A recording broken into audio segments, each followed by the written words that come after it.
మట్టి కాదో దేశమంటే మనుషులో దేశమంటే మట్టి కాదో దేశమంటే మనుషులో అన్నాడు మన మహాకవి అదే అదే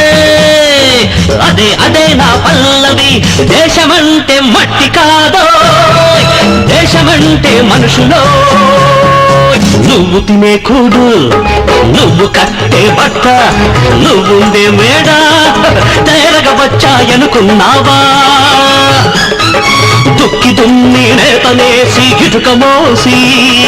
నెత్తురునే చెమటగా బింగిన రెక్కలనే ముక్కలు చేసిన పక్క రైతులు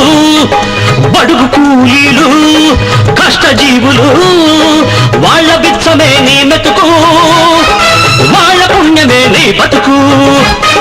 దేశమంటే మట్టికా